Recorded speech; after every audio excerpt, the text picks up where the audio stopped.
So we are expanding more upon our conversation about the Vancouver Canucks and their first-round pick this year.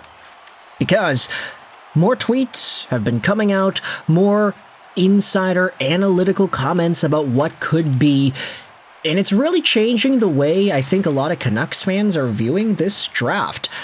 For the most part, Vancouver has been in the mix for first overall. They still have the number one odds, and that's not going to change, even when the draft lottery goes down. But because Vancouver only has a 25% chance of picking first, because their highest percentage odds chance is actually the third overall pick, we have started to talk about that third overall pick. I feel like Canucks fans and media, the whole season, it's been, first overall, McKenna Stenberg, but the reality is they have the highest odds at drafting third. So we have to also consider that option. And now, with the conversation of Caleb Malhotra picking up as much as it has, with Jeff Merrick's comments on Sakaris and Price about whether or not Vancouver might even take Caleb Malhotra if they draft second, we have some more comments made. This is from Gary Mason of the Globe and Mail. This, of course, is a guy that a lot of people have been linking to Francesco Aquilini. Whenever Gary Mason has an article, usually it's pretty indicative of what ownership's opinions are on things. So his opinions, his comments, they definitely do need to be taken into consideration. He said this earlier this morning: I think any decisions about a coaching change in Vancouver with the Canucks will depend on the draft lottery. If the Canucks pick third, bringing Caleb Malhotra into the picture, it rules out his dad as head coach, in my opinion. And this is one of these ideas that makes a lot of sense in my mind. In theory, I don't think it should matter. You take the best player available, and in a lot of Canucks fans' minds, best player available at 3, it might not even be Caleb Malhotra. It could be a Chase Reed or a Keaton Verhoff. But this was a conversation on Sportsnet 650 yesterday on Canucks Central, but if you have Caleb Malhotra as the top young guy in Vancouver, if he comes over and he plays, which he won't do that right away, Caleb Malhotra is going to college. He's going to the NCAA first and foremost at Boston University.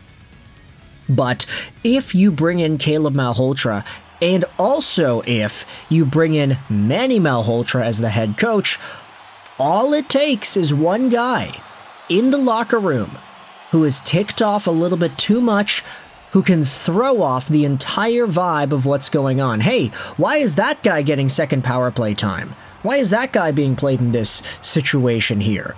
Why is this guy getting that opportunity? It's because his dad is the coach. All it takes is one of those guys, and the entire locker room can be fractured because of it.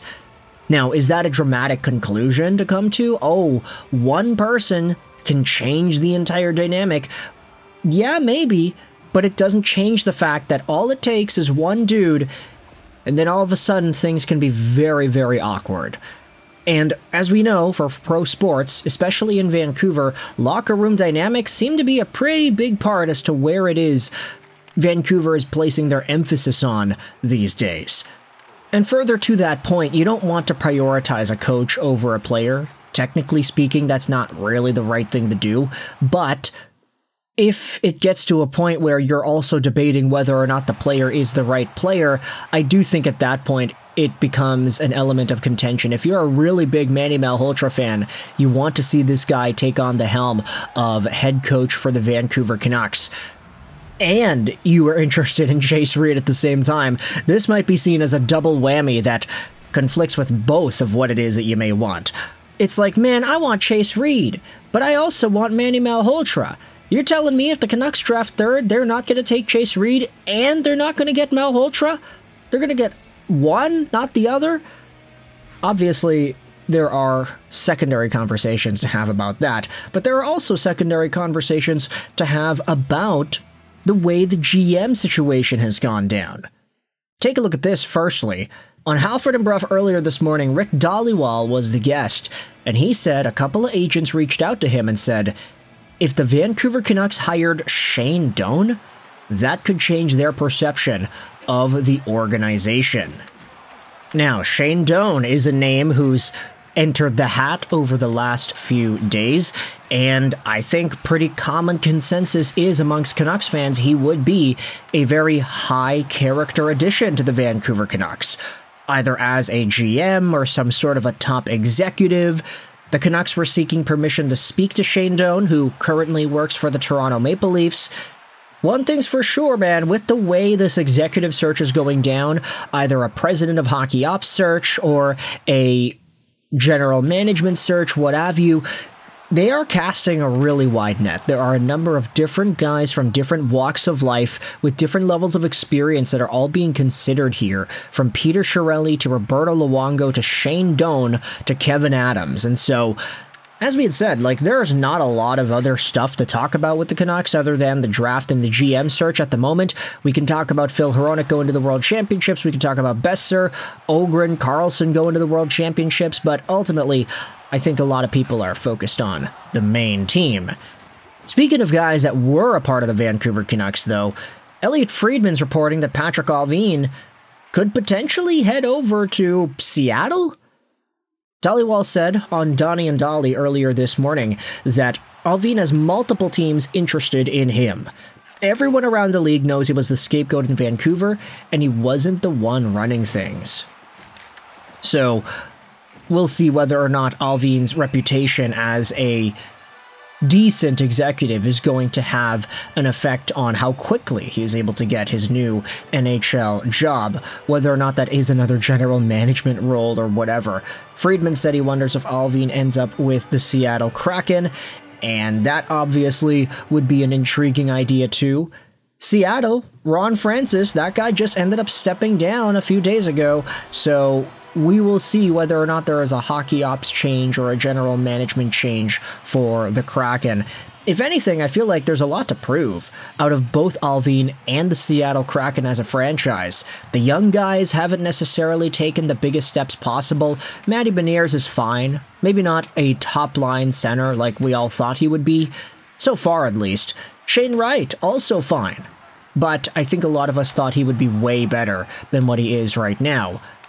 Add to this some other middling guys. You've got the Chandler Stevensons, you've got the Capo Cacos, you've got whomever. There are a lot of talented names in Seattle, but they just haven't been able to put it together, especially after having a few hot seasons earlier in their lifespan.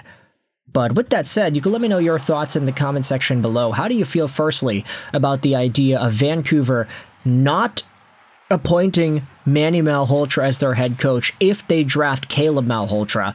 Do you think it's as big of a deal as I think it is? I mean, I'm saying that I would rather have one and not the other, not have both. I don't think that that's appropriate, really, but you can let me know your thoughts in the comment section below. Should they just be professionals? Should they be able to handle the pressure of having a father-son duo as a coach and a player on a team? Is that okay? Is that necessary? Let me know your thoughts in the comment section below. Should the Canucks avoid this altogether by just taking Chase Reed at 3rd overall, should that be the case? And how do you feel about Patrik Allvin's role with the Seattle Kraken if that were to actually go down? Thoughts in the comment section below. I hope you enjoyed this video.